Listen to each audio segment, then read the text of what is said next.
Queridos irmãos e irmãs aqui no santuário, você que nos acompanha de casa, estamos celebrando a festa de Todos os Santos, que é no dia 1º de novembro.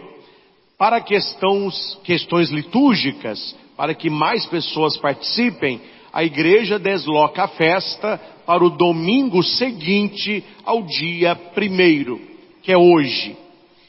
Nós vamos percorrer aqui as leituras, e você anote aí para você ler posteriormente, no seu caderno aí de anotações, Apocalipse capítulo 7, você pode ler o capítulo inteiro. A liturgia, ela vai selecionar alguns versículos, mas todo o capítulo ele é importante. E é daqui que nós queremos partir toda a nossa reflexão. Primeiramente, meus caros, é preciso perguntar, todos os santos, o que é um santo? Para uma pessoa mais crua, que não entenda profundamente as coisas da igreja, quando você fala com alguém assim, o que é um santo? Na cabeça da pessoa vem o quê? Uma imagem. Um santo, uma imagem. Quer dizer, esses são os mais crus, né? Isso aí está um pouco boiando ainda. Mas para aquele que entende as coisas de Deus, quando alguém pergunta, o que é um santo? A pessoa vai responder, são todos os amigos de Deus. São todos aqueles que já viveram, que vivem e que viverão e que assumiram uma amizade profunda com Jesus Cristo. Claro que nada da igreja é por acaso, né? Se você presta atenção na profissão de fé, você vai rezar assim, creio no Espírito Santo, na Santa Igreja Católica, na comunhão. Por que que a sequência é esta? Porque o Espírito Santo, ele mantém a igreja na comunhão dos santos. Creio no Espírito, na igreja e na comunhão dos santos. E se você vai ao catecismo da nossa igreja, aqui há uma pergunta no parágrafo 946. Anote isso aí. SIC 496. Está escrito, que é a igreja? E vem a resposta, a Assembleia de Todos os Santos. O que é a igreja, senão a Assembleia de Todos os Santos? A comunhão dos santos é precisamente a igreja. Então, meus irmãos, esta falsa humildade de alguns aí, é preciso mudar o nosso linguajar. Padre, porque eu sou um grande pecador, eu estou longe da santidade, a minha vida, cuidado com isso, cuidado com isso. Nós devemos, apesar de não sermos totalmente santos e não somos ainda, nós estamos no caminho da santidade. Você precisa enxergar na sua vida sinais de santidade, que nós encontramos sinais de pecado. Isso é fácil, mas você precisa encontrar sinais de santidade, olhando a maneira que você vive, a maneira que você celebra, a maneira que você crê, a maneira que você interage com Deus. Você vai pensando sinais de santidade na sua vida. É o chamado de já e ainda não. Já temos na nossa vida centelhas de santidade, mas ainda não se manifestou quem nós seremos ainda na presença de Deus, santos. Mas nós já temos sinais de santidade. O catecismo nos ensina, no parágrafo 948, o termo comunhão dos santos tem dois significados intimamente interligados. A comunhão com as coisas santas e a comunhão entre as pessoas santas. É por isso que Santo Tomás de Aquino, ele vai dizer, sancta sanctis, é uma expressão de São Tomás. O que significa isso? O que é santo para as pessoas que estão no caminho da santidade. O que é santo para os santos. Foi Jesus que disse isso, viu? Não jogue pérola aos porcos, porque além deles pisarem as pérolas, eles vão estraçalhar você. Então as coisas santas, elas são oferecidas a quem? Aqueles que estão no caminho de santidade. Os fiéis, sancti, são alimentados pelo corpo e pelo sangue de Cristo, sancta, para crescerem na comunhão do Espírito Santo, é a koinonia, que é a igreja, né? E de comunicá-la ao mundo.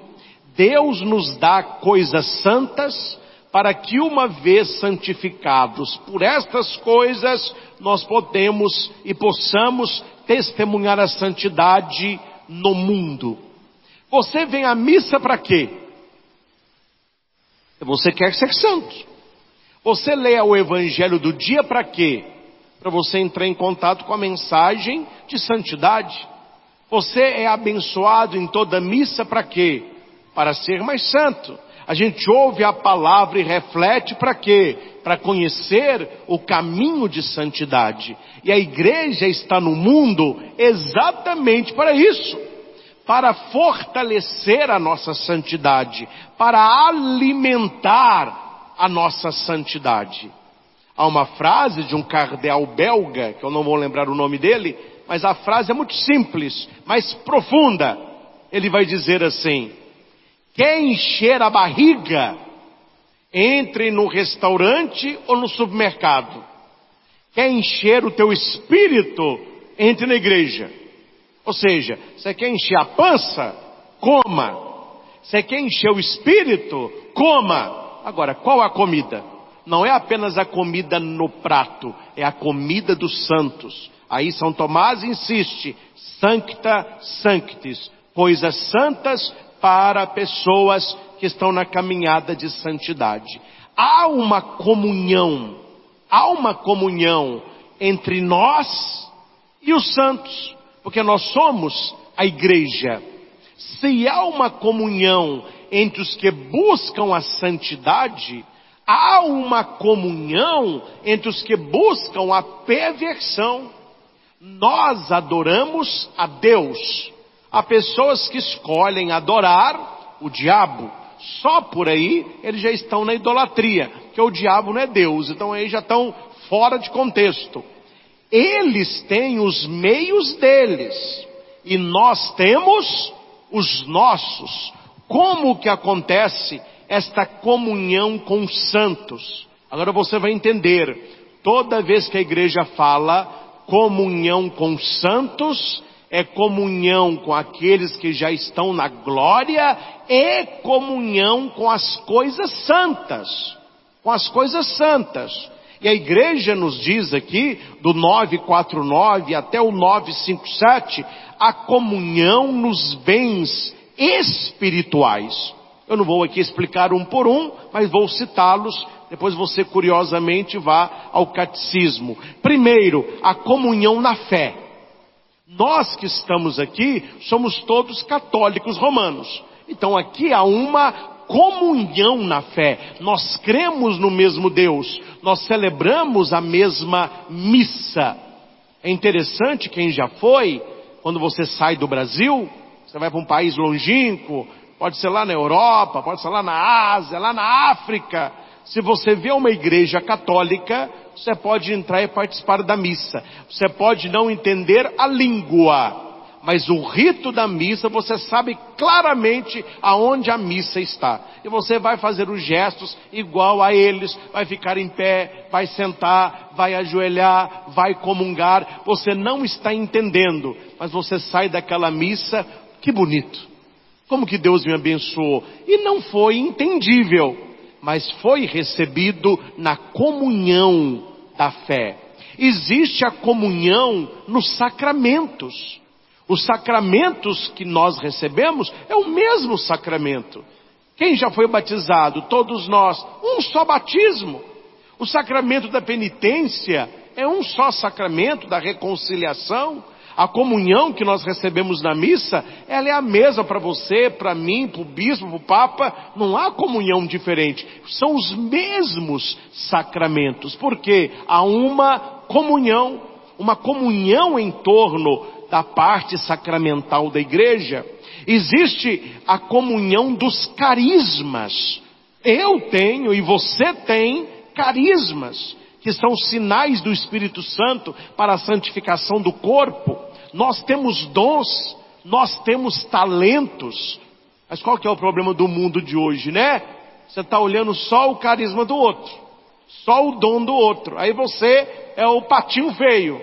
O que você não sabe é que o patinho feio era um grande cisne, né? Então a gente tem que parar com essa, meu irmão, de ficar babando no dom do outro e procurar o seu. Tirar o olho do carisma do outro e encontrar o seu, porque nós temos uma comunhão. A igreja, ela é carismática, no sentido da palavra. Existem carismas. Você encontra alguém que canta bem, não é? Então de parabéns aí, canta bem, coloca o dom para a igreja, você diz, eles têm um carisma. O carisma da música, o carisma do canto. Você chega na igreja, você é recebido por pessoas com um sorriso nos lábios, atentos a você. Nossa, esse pessoal tem um carisma de acolher bem, né? Se houve uma boa pregação, esse padre tem o dom da palavra. Se houve alguém que organiza a coisa bem, esse aí tem o dom da estética. Cada um tem um carisma. E na igreja são vários carismas. São Paulo vai dizer, se houvesse um carisma só, a igreja seria monotom, um tom só. E qual é o jardim bonito? É o jardim diverso. É o jardim diverso. Nós temos aqui um exemplo bobo, né? Mas ilustra bem. Esse jardim, não sei se é o jardim, mas é uma ornamentação nesse muro aqui, ó. Imagina se fosse tudo igual. Não tem graça não. Aí você vê, ali tem uma planta de um jeito, ali tem de outra, tem planta mais baixa, tem planta mais alta, tem umas que a folha vai para o alto, umas vai para o lado. Por que que isso enfeita a diversidade dos carismas? Mas um é o Espírito Santo. Você vê a vida de um São Francisco de Assis, é totalmente diferente da de São Tomás de Aquino, que é diferente de Santa Teresa d'Ávila, que é diferente da Teresinha de Jesus, que é diferente de Carlo Acutis, que é muito diferente de São João Paulo II. Cada um é santo, mas foi santo no seu próprio. Pode filmar só o padre durante a pregação, não precisa filmar a assembleia não.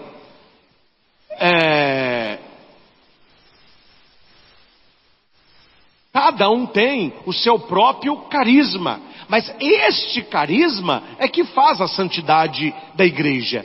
Esse carisma é que faz a igreja diversa. Cada um buscando a santidade no seu próprio estado. Então note, ser santo não é ser um imitador. Não é imitar, não é uma caricatura. Cuidado com isso. Santidade não é caricatura. Porque de vez em quando a gente vê umas coisas bem caricatas por aí. O que você está vestindo assim, meu filho? O que você está falando assim? O que você está cortando o cabelo assim? É porque eu quero ser santo. Isso aí é uma caricatura, viu? Você está ridículo. Não é assim que funciona não. Estes foram santos na época deles assim. Nós devemos ser santos na nossa época. Como? Assim. Fiquei muito feliz, quando nos apresentaram a imagem de Carlo Acutis, um santo do nosso tempo. Então ele não está de hábito, ele não tem tonsura, ele não tem na mão um terço, ele tem o quê? Um jovem, mochilinha, camisa vermelha, tênis, calça jeans, um jovem que se tornou santo no carisma dele, do jeito dele, na época dele. Ou seja, o Espírito Santo, ele vai atuando. Há comunhão com os carismas. Existe a comunhão na caridade, a comunhão no amor. Quando o padre saúda a assembleia, né, a graça de nosso Senhor Jesus Cristo, o que vocês respondem? Bendito seja Deus que aqui nos reuniu no Amor, né? O amor de Deus, o amor de Cristo. Olha, se você busca a comunhão na fé, e nós buscamos a comunhão nos sacramentos, a comunhão nos carismas, a comunhão na caridade, todos nós buscamos isso, é sinal de que nós já somos santos. Ainda não chegamos na plenitude da santidade. Nós somos santos e pecadores. Não há ninguém aqui 100% santo, mas não há ninguém aqui 100% pecador, senão você não estaria nem aqui. Nós estamos buscando a santidade. Então, quando se diz que a igreja é santa e pecadora, há uma frase que as pessoas dizem muito, mas não é tão certa não, viu? Vou corrigir, vamos arrumar. Ah, padre, a igreja é santa e pecadora. Ela é santa no fundador, é santa no sacramento, é santa na palavra, é santa na administração e é pecador em nós. Parece que nós é a parte ruim da igreja. Não, tudo da igreja é santo. Nós é que nos prestamos. O sacramento é santo, a palavra é santa, a missa é santa. Não. A igreja é santa nisso tudo? É. E ela é santa e pecadora em nós. A igreja é santa. E nós, com a igreja, santos e pecadores. A igreja é santa. E nós, santos e pecadores. Então nós não somos só pecadores, senão nós seríamos ímpios. E nós não somos ímpios, nós somos pecadores. Então existe esta comunhão. A igreja, quando se fala de todos os santos, onde que nós nos encaixamos aí? Simplesmente porque somos membros do corpo místico de Cristo. Meus irmãos, atenção, nós estamos estudando, vale a pena dizer isso a vocês. Não estou falando mal, estou contextualizando a nossa fé católica com a fé protestante evangélica, que não é a mesma coisa, é outra coisa, senão seríamos uma só igreja. Ah, padre, é tudo a mesma coisa. Quem fala isso aí, meu filho, é um energúmeno, né? Tá por fora. Se fosse a mesma coisa, seria uma igreja só. Então é claro que é outra coisa, e acreditam em outras coisas. O que é, na cabecinha de uns, uma igreja protestante? É um CNPJ. Exemplo, nós temos aqui no Frei Galvão, não precisa filmar lá, mas na contraesquina, uma padaria. Suponhamos que fecha a padaria. Se alguém de uma igreja comprar aquele local ou alugar, ele vai colocar ali uma placa, vai colocar o nome da igreja, e ali fica sendo uma igreja. Aí depois fecha, vira um açougue, e daí por diante. Cinema, vira igreja, aí vira estacionamento, aí por diante. Você não verá este contexto no mundo católico. Uma igreja, ela não vai virar um shopping, ela não vai virar um estacionamento, ela não vai virar uma loja de roupa. Claro, na Europa algumas viraram porque não tem mais fiel. O ateísmo tomou conta, então eu visitei lá igrejas que são livrarias, eu até filmei, só tem livro. Visitei igreja que são museus, não tem missa mais não, é só obra de arte. Igreja que viraram escolas de música, mas não é o intuito do nosso templo. Porque a igreja, meus irmãos, agora olhando a nossa igreja, a igreja não é apenas este espaço celebrativo. A definição da nossa igreja é a esposa do Cordeiro. Qual é a igreja? É o corpo místico de Jesus Cristo. Ele é a cabeça e nós somos os membros. Nós estamos aqui nesse santuário belo, estamos dentro da igreja. Se não houvesse igreja, vamos celebrar a missa debaixo de uma árvore. Debaixo daquela árvore, a igreja estaria ali reunida. Claro, o templo, ele dignifica o espaço. E para nós católicos, não é um espaço qualquer.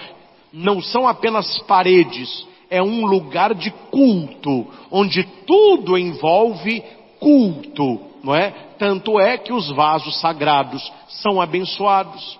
A igreja, ela é abençoada. O dia que colocamos a via sacra, ela é abençoada. Por quê? Porque o uso das coisas santas são para os santos. Aí eu volto naquilo que disse São Tomás de Aquino: Sancta Sanctis, o que é santo é para o povo santo.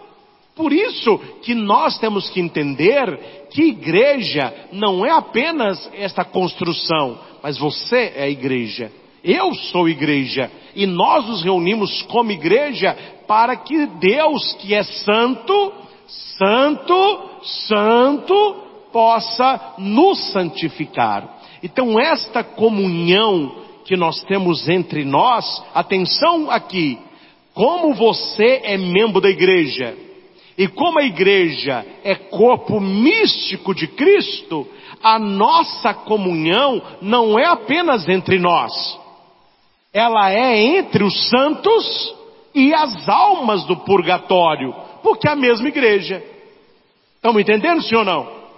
Então a igreja não é nós que aqui estamos. A igreja é o corpo místico de Cristo. Os que já estão na glória, os que estão no purgatório e nós que estamos na militância. Por isso, igreja militante, nós que trabalhamos, que estudamos, se casam, têm filho, mas que estamos na caminhada rumo ao céu. É por isso que agora você vai entender algo. É por isso que o seu pecado pessoal, ele é um pecado eclesial. Pegue uma bacia grande de água filtrada. Coloque lá os litros que cabem. Aí você vai dizer: esta água é filtrada. Tirei agora da mina. Quem quiser tomar, tem aqui uns canequinhos com alça. Você pode tirar aí. O pessoal chega. Tá bom. Mas antes de vocês tirarem a água, eu vou pegar um conta-gota. Vou pegar uma gota de uma água do esgoto, uma gotinha só, e vou pingar naquela bacia, e vou dar uma misturada. Aí eu falo: gente, agora pode pegar o canequinho, pode vir. Minha pergunta é: quem que vai? Quem que vai? Mas é uma bacia enorme, que tem uma gotinha do esgoto. Estragou tudo. A igreja é a bacia. O que Deus tem para nós é toda a água. E um pecadinho seu é uma gota de água de esgoto. Estragou tudo. É por isso que Monsenhor Jonas Abib, muito inspirado como sempre, compôs aquela canção Santos ou Nada, não é? Eu quero ser santo, santo, santo, porque meu Deus é santo, santo, santo. Agora que vem. E a santidade da minha vida, apresse o Senhor e Ele logo virá. Quanto mais santos nós formos, mais coisas santas Deus nos dará. Não sei se você sabe isso. Eu atendi essa semana uma pessoa, e a pessoa muito triste, e eu falei essa frase com ela. Falei: olha, sabe o que você está do jeito que está? Pecado atrai pecado. Vício atrai vício. Podridão atrai podridão. Não vai melhorar, vai piorar mesmo.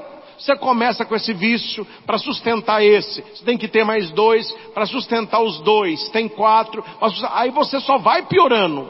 Ao contrário, quando você começa a buscar Deus, quanto mais santidade você consegue, mais santidade Deus vai te dando. Quanto mais você foge do pecado, mais situações de santidade Deus vai colocando na tua vida. Quanto mais você busca as coisas do alto, mais as mãos de Deus do alto descem para você. Busque as coisas do céu e o céu encontrará. Busque as coisas do inferno e nele a sua vida se transformará. Olha só. Busque as coisas do céu e as coisas santas lhe serão dadas. Busque as coisas do inferno e nele a sua vida se transformará. Então nós, meus irmãos, estamos buscando o que? Acima de tudo, no dia de todos os santos. Repita alto: comunhão. Comunhão. Comunhão. E esta comunhão que eu estou aqui dizendo, não é só a comunhão na Eucaristia. Ah, padre, eu vou receber a comunhão. Tá certo também. Eu estou falando da comunhão da igreja, enquanto corpo de Cristo. Se a igreja, meus irmãos, atentos, é uma só, a igreja triunfante está no céu, a igreja padecente, o purgatório, a igreja militante, nós, se esta é uma igreja só, o que existe entre esses três estados?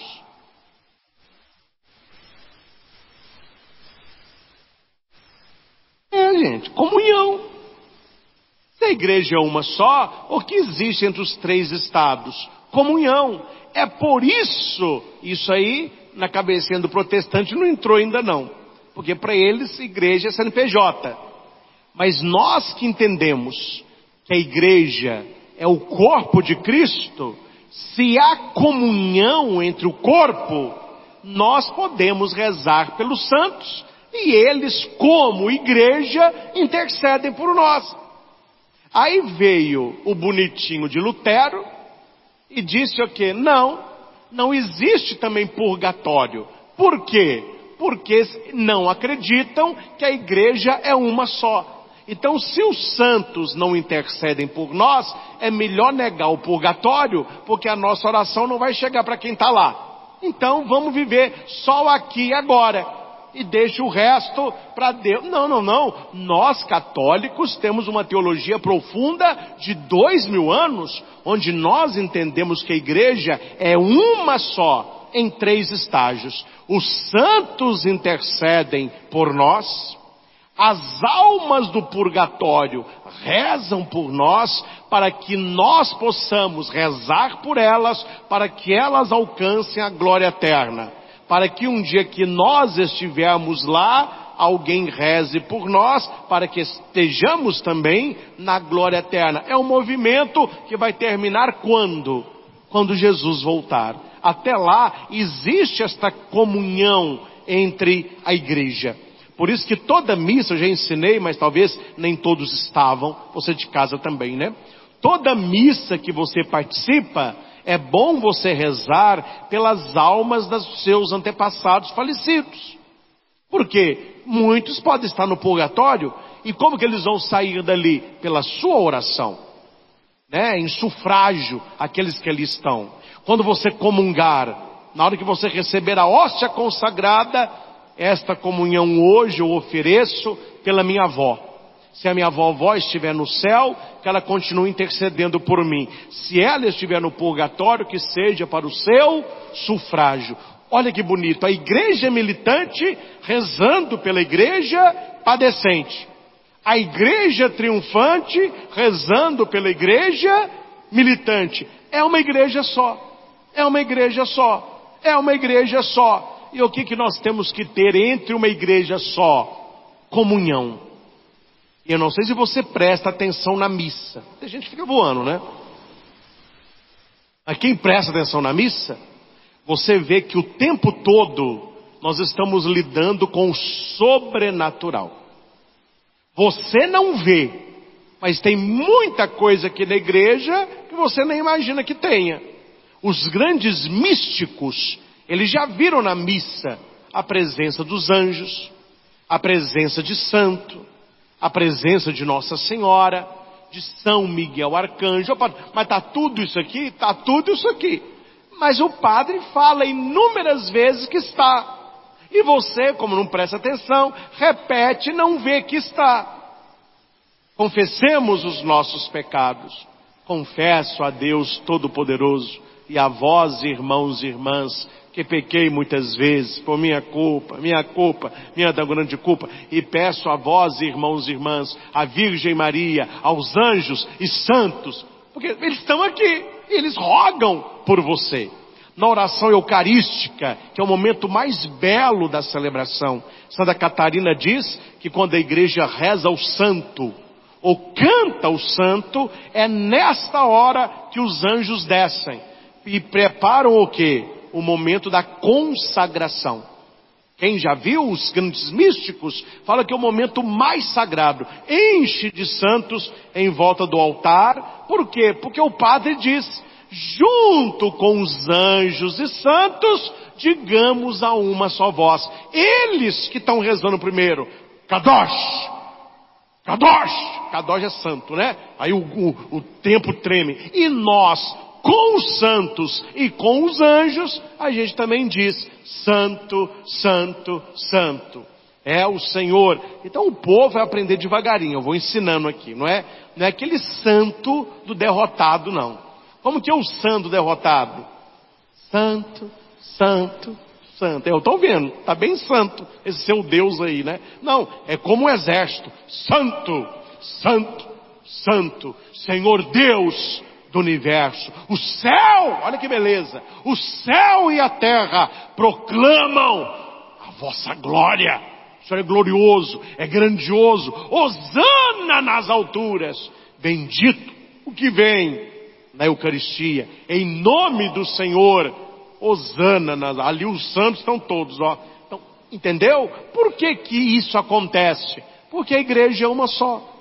A igreja é uma só. A igreja triunfante é a igreja militante, que é a igreja padecente. É uma coisa só. E no catecismo da igreja, no 956, está dizendo assim: pelo fato dos habitantes do céu estarem unidos mais intimamente com Cristo, consolidam com mais firmeza a santidade para a igreja. Eles não deixam de interceder por nós junto ao Pai, apresentando os méritos que alcançaram na terra pelo único mediador de Deus e dos homens, Jesus Cristo. Então há esta comunhão dos santos, eles intercedem por nós. E há a comunhão com os falecidos. Então a pessoa, aqui vocês vão me entender bem, né? Tem problema não. Mas tem gente que adora uma homenagem para os falecidos. Velório é uma festa, né? Aí eles vão cantar, essa noite eu não consegui dormir, então eu compus uma música pra titia. Traz um violão aí. Aí vai afinar um violão, aí ele canta pra titia. Eu queria saber se aquela canção pra titia, se ele já cantou pra ela em vida, né? Depois que a mulher morreu, o cara quer fazer música pra titia. Tratou a mulher de qualquer jeito. Estou querendo dizer o quê, meus irmãos? Que é muito bonito. Poema em velório, texto em velório, homenagem em velório. A pessoa morre, vai fazer um busto, uma placa, nome de rua. Tá bom, essas coisas aí para fazer. Só que para nós que cremos, nós sabemos. O falecido, ele não precisa de homenagem. O falecido precisa de quê? É de oração. Então, ao invés de ficar fazendo homenagem para quem morreu, reze por esta pessoa. Celebre missas por esta pessoa. Comungue por esta pessoa. Reze o terço por esta pessoa. É isso que o falecido precisa. Ele precisa da nossa oração. Reconhecendo cabalmente esta comunhão com todo o corpo místico de Cristo, a igreja terrestre venerou com grande piedade a memória dos defuntos. E já que é um pensamento santo e salutar rezar pelos defuntos, para que sejam perdoados de seus pecados, também oferecem sufrágio em seu favor. Por isso que na igreja tem, esta missa será celebrada pelas seguintes almas, porque é uma igreja só, a gente pode rezar por eles. Anote aí no seu caderninho onde que está o texto que nós podemos rezar por quem já morreu. Segundo Macabeus 12:46. Segundo Macabeus 12:46. Que alguém vai dizer que não pode rezar para os mortos também não, mas está aí em segundo Macabeus. Dito isso, gente, me fala a verdade. Não esclarece muito as coisas, sim ou não? Você aprende muita coisa.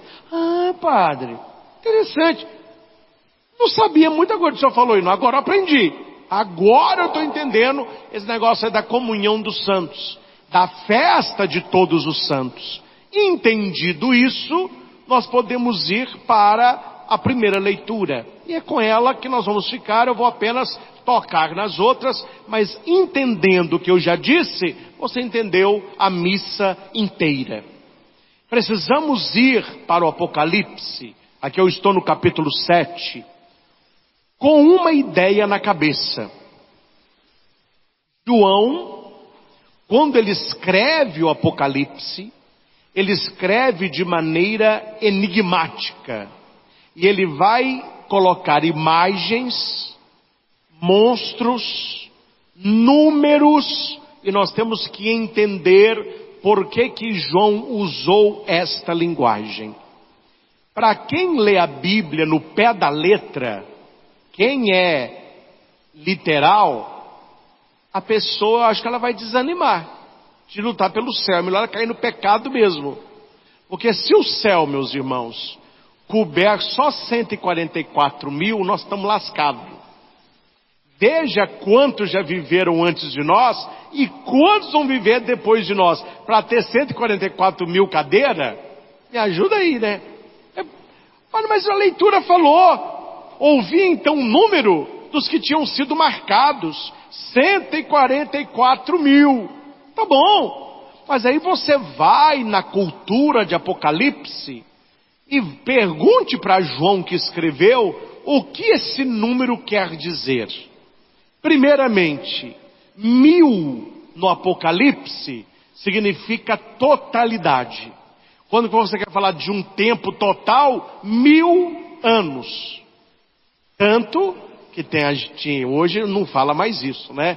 Mas eu já escutei muito as pessoas mais idosas falando assim: 1000 passará, 2000 não chegará. Já escutaram isso? Eu escutei quando era pequeno muito, os idosos: 1000 passará, 2000 não chegará.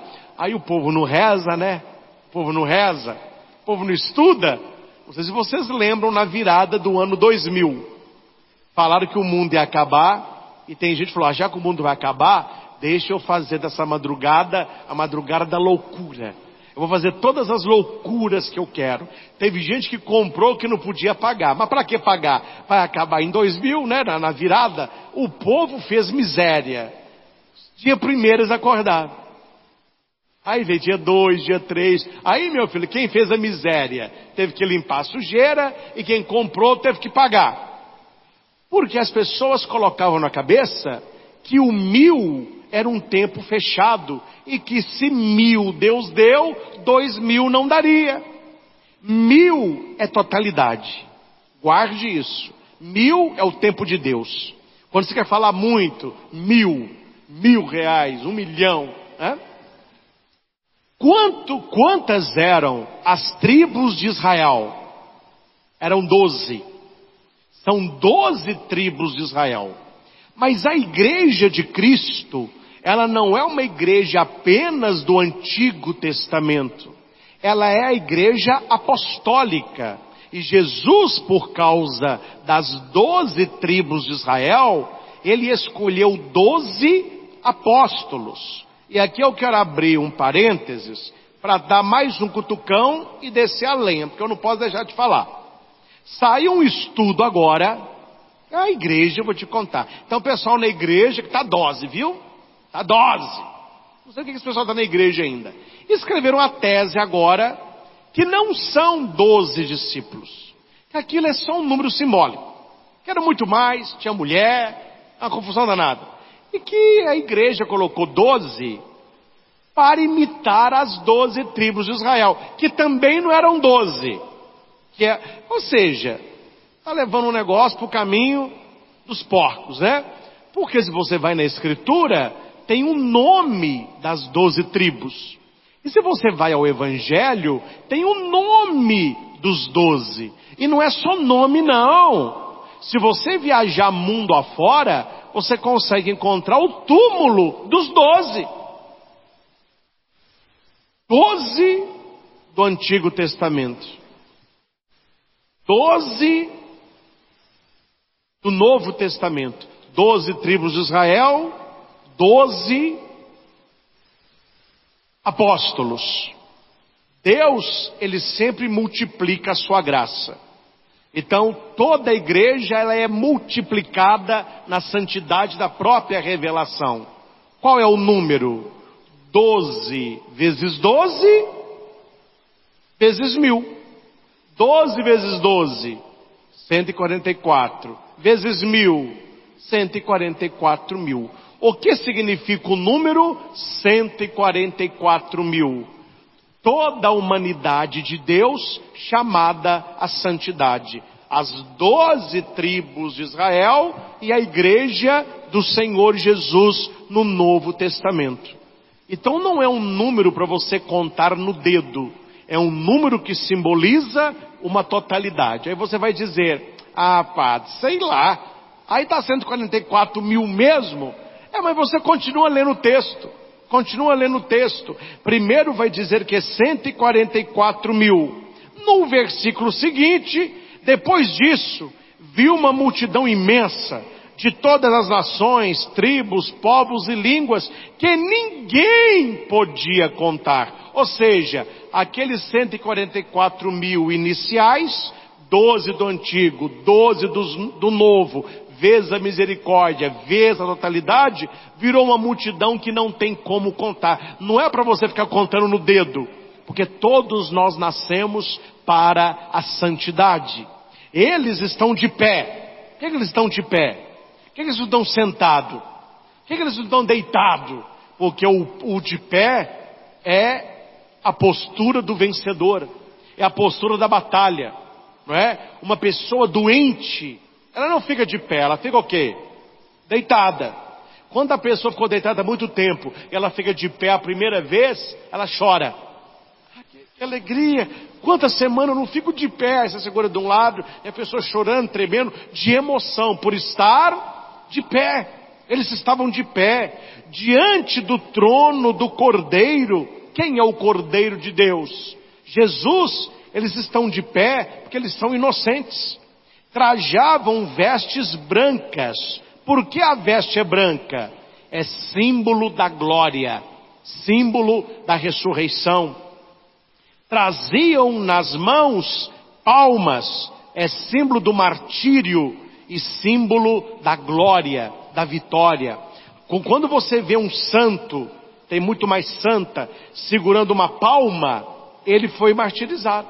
Porque cada símbolo que os santos têm nas mãos mostram ou a história de vida ou a história de morte. Então as palmas são sinais de vitória.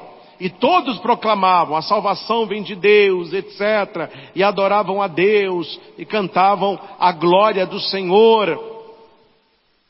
Aí, um dos anciãos, no livro de Apocalipse, esses anciãos são os apóstolos. Um dos anciãos pergunta assim: quem são estes vestidos com roupa branca? João, que está tendo a visão, ele vai dizer: tu que sabes, meu Senhor. Eu não sei quem é essa multidão, não. Quem é esta multidão? Aí o ancião responde: estes são os que vieram da grande tribulação. A igreja acredita em duas grandes tribulações: a tribulação dos primórdios e a tribulação final. A dos primórdios já foi lá no início do cristianismo, principalmente nos 3 primeiros séculos. Muitos martírios, pessoas mortas por Jesus, a grande tribulação, principalmente com Nero, Calígula, né? E a igreja acredita que antes da volta de Cristo haverá o quê? Outra grande tribulação, onde os cristãos e a igreja seria perseguida. Eu já li isso aqui para vocês, num dos domingos atrás, no catecismo, o que a igreja, a própria igreja fala desses tempos difíceis, mas que não é para a nossa destruição, é para a nossa santificação. Uma imagem que eu gosto muito e quero partilhar com vocês. Imagine que você tem 10 irmãos. Exemplo. Meus pais saem uma semana para fazer um curso. E fala com os 10 assim: cuidem da nossa casa. Quando eu voltar, eu quero saber como que foi. Você se manteve fiel, lavando as vasilhas, colocando o lixo para fora, mantendo a casa organizada. Não, um dos seus irmãos não. É festa do pijama, a casa toda de perna pro ar, luz tudo ligado, tudo sujo, que até de prato de comida seca, aquela confusão, de madrugada o som no último talo, os vizinhos chamando polícia, um auê. Quando você olha pela janela, qual é o carro que está parando? Dos seus pais. E os seus irmãos vêm. Aí, os que não fizeram nada, mas também não falaram, olham. Os que estavam na bagunça olham. E você que fez o certo, olha. Me responda, a sensação dos filhos com a volta dos pais é a mesma? Lógico que não. Os que estavam na farra, eles vão receber o quê? O castigo. Os indiferentes, a repreensão. Mas aquele que foi fiel ao que o pai pediu, quando o pai chega, ele fala: graças a Deus, acabou a farra. Esta é a sensação que João coloca no livro de Apocalipse, quando Cristo começar a voltar. Para aqueles que fizeram da vida uma bagunça, será um dia de tremor e terror, porque as forças do inferno serão abaladas. Mas para aqueles que estão tendo uma vida de santidade, será um dia de glória e libertação. Então, a volta de Cristo, ela é tenebrosa ou ela é gloriosa, não é pela volta, é pela sua vida. Essa imagem do Pai voltando ajuda muito, é pela sua vida. Então, se nós estamos de pé, com as palmas nas mãos, com a veste do nosso batismo, o Senhor vem para nos libertar, o Senhor vem para nos resgatar. Depois da grande tribulação, lavaram e alvejaram a roupa no sangue do Cordeiro. Coisa difícil de sair de roupa é sangue. Imagina você pegar uma blusa branca, uma bacia de sangue, coloca sangue de frango aí. Você pega a blusa branca e passa dentro do sangue e tira a blusa branca. Ela tem que sair mais branca, mais brilhante. Fala, para, é impossível.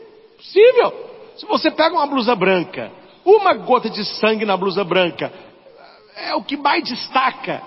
Então aqui você nota que o sangue de Jesus Cristo lava as nossas vestes interiores.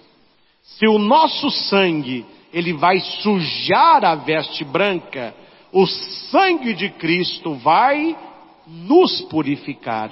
Não sei se é ela, cito pelo que eu lembro, Santa Teresa d'Ávila. Se não foi ela, a frase vale. Todas as águas dos mares não são capazes de tornar brancas as penas negras de um cisne. Mas uma gota do sangue de Cristo é capaz de tornar branca como a alva a nossa alma pecadora. Ou seja, o que o oceano não faz com a pena do cisne, uma gota de sangue do Cristo faz com a nossa alma. Quem é esta multidão de branco? São aqueles que lavaram a roupa no sangue do Cordeiro. Isso, meus irmãos, não é só depois da nossa morte, é em cada missa que participamos. Tomai todos e bebei, este é o cálice do meu sangue. Não é o sangue para nos manchar, é o sangue para nos purificar, para nos elevar a Deus. E por último, só em questão de citação, que eu não vou explicar esse texto que nós já trabalhamos anteriormente, que são as bem-aventuranças. É uma proposta de felicidade. Bem-aventurado é feliz. E feliz é santo. Uma pessoa feliz com a vida, feliz em Deus, feliz buscando as coisas do céu, é uma pessoa santa. Então eu quero citar no Evangelho de 5:12, apenas a bem-aventurança do versículo 3 e a bem-aventurança do versículo 10. Porque estas duas resumem todas as outras. Todas as outras, os verbos estão no futuro. Serão, possuirão, serão, alcançarão, verão, serão. Todos os verbos no futuro. A bem-aventurança, a primeira, bem-aventurados os pobres em espírito. E a penúltima, bem-aventurados que são perseguidos, o verbo não está no futuro, ele está no presente. Bem-aventurados pobres em espírito, porque deles é o reino dos céus. Bem-aventurados os que são perseguidos por causa da justiça, porque deles é o reino dos céus. Padre, o que tem a ver este evangelho com a festa de todos os santos? São as duas características principais dos santos: a pobreza espiritual e a perseguição que vem do testemunho. Se você quiser saber o quanto que você está buscando o céu, veja o tanto que você se coloca como pobre na presença de Deus. Não é pobre de espírito. Pessoa pobre de espírito, você corre. É pobre em espírito. Eu sou pobre, ele é rico. Eu sou pequeno, ele é grande. Eu sou pecador, ele é santo. Testemunhando o Senhor, virá a perseguição. E na perseguição, nós não o abandonaremos. Por isso que essas duas bem-aventuranças, elas ressoam dentro de nós, para que nós possamos buscar sempre a santidade, que não é uma satisfação às pessoas, mas é uma vida em Deus. Atenção, santidade que não é satisfação para as pessoas, mas é uma vida com Deus.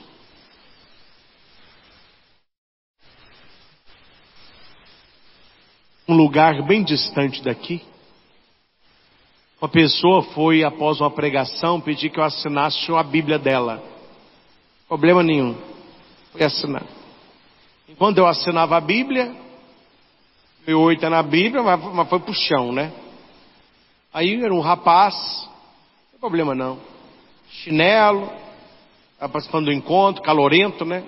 Os pés respirarem. É cortar da unha, né? Mas tudo bem. É 44. Aí eu olhei na canela do rapaz. Havia uma corrente de portão com 2 voltas e um cadeado desse tamanho. Eu falei, meu Deus, ele fugiu. É um presidiário, misericórdia. Aí ele viu o que eu vi. Ele falou comigo assim, tá vendo, padre? Eu sou consagrado a Nossa Senhora. Eu falei, misericórdia divina. Eu falei, eu vou ter que orientar o rapaz. Eu falei, olha, meu filho, existe uma palavra de Jesus que não é muito cumprida hoje. Que eu tento fazer e você deveria começar a fazer. Jesus disse assim, quando você for orar, entra no teu quarto e reza em segredo. Quando você for jejuar, jejue em segredo. Quando você fizer uma caridade, faça em segredo, para que a tua mão direita não saiba o que faz a esquerda, nem vice-versa, e somente Deus saiba, e Deus que vê o que está em segredo, te recompensará. Coloque uma pulseirinha bonita que vende hoje, prata, pequenininha, tem um cadeadinho pequenininho, passa despercebido, não é para as pessoas, é para Nossa Senhora. Quanto menos as pessoas souberem, melhor para você. Hoje em dia, parece que a gente vai começar a vender na igreja umas placas para pôr no pescoço. Primeira placa, o povo adora. Eu estou jejuando. tenho uma necessidade. Aí eu estou jejuando. Segundo o Evangelho, não sou eu que estou falando não. Segundo o Evangelho, a pessoa já recebeu a recompensa dela. Jesus disse, este já recebeu a recompensa, porque ele já foi elogiado, as pessoas sabem. Quando você ajudar alguém, as pessoas te elogiarem, você já recebeu a sua recompensa. Ou seja, eu entendi a do rapaz. Era um rapaz bom, não é um rapaz ruim. Só que na cabecinha dele, a santidade não é uma vida com Deus, é uma justificativa para as pessoas. Então aquele cadeado enorme no pé, era mostrando, tá vendo só? Eu sou um consagrado da Imaculada, você não.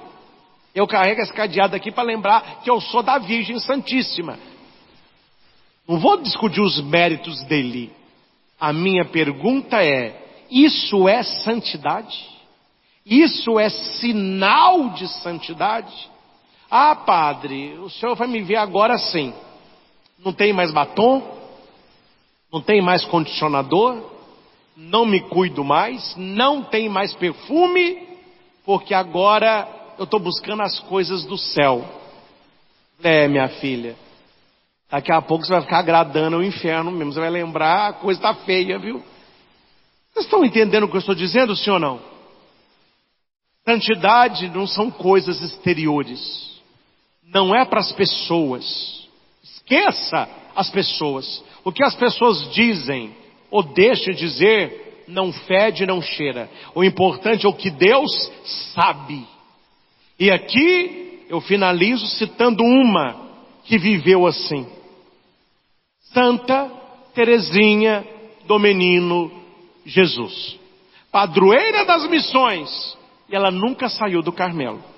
E se santificou não nas grandes coisas, nas coisas pequeninas, que eles descobriram depois da morte dela, quando foi ler o diário. Por isso que tem história de uma alma.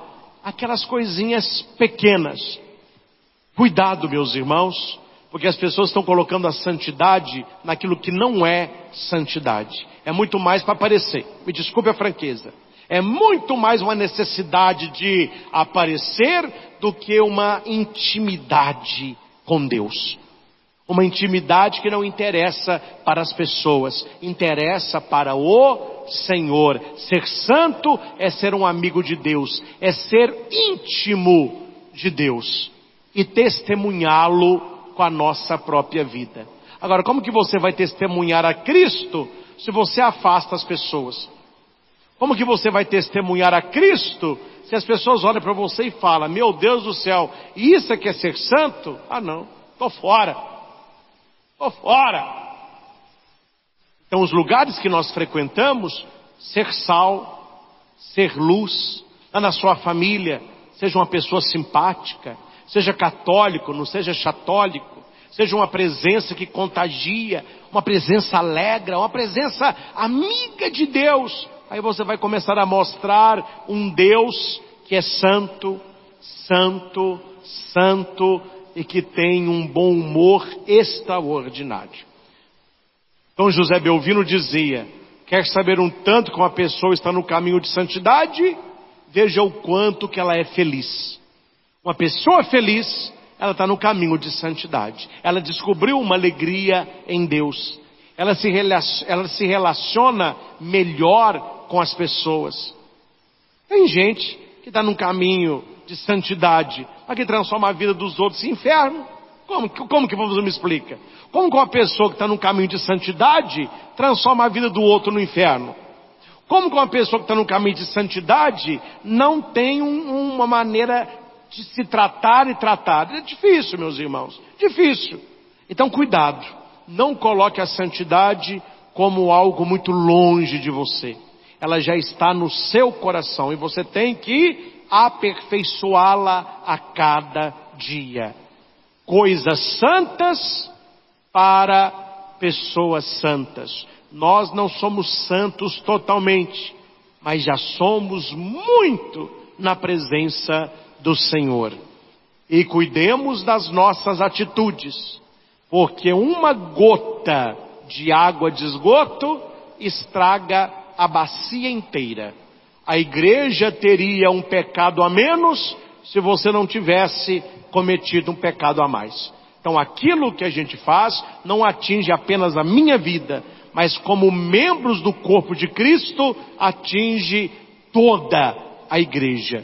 E a igreja estaria mais santa se nós não estivéssemos.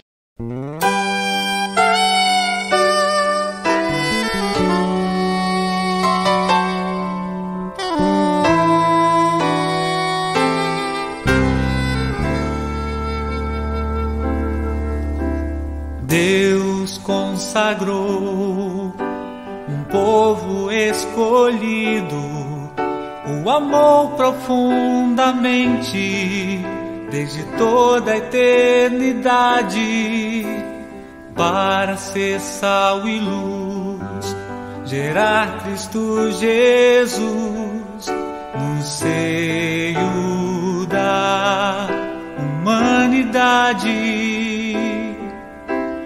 Deus consagrou um povo escolhido, o amou profundamente desde toda a eternidade, para ser sal e luz, gerar Cristo Jesus no seio da humanidade. Hoje somos esse povo tão amado. Deus nos chama a viver o seu amor.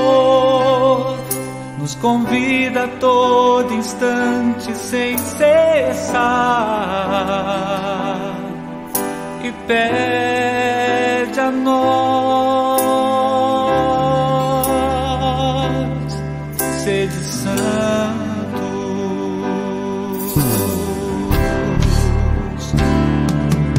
sede santos, esta é minha vontade. Sede santos, é o que eu mais quero. Sede santos,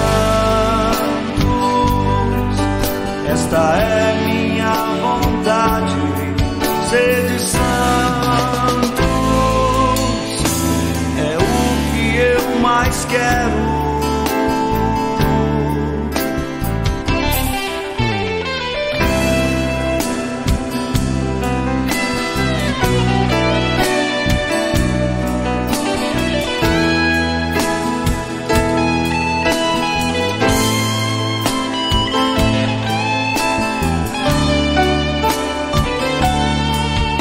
Hoje somos esse povo tão amado.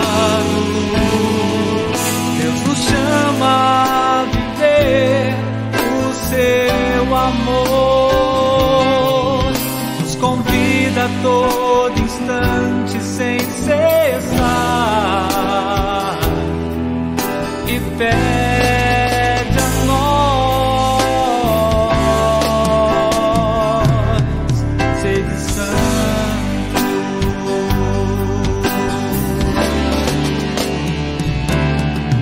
Sede santos, esta é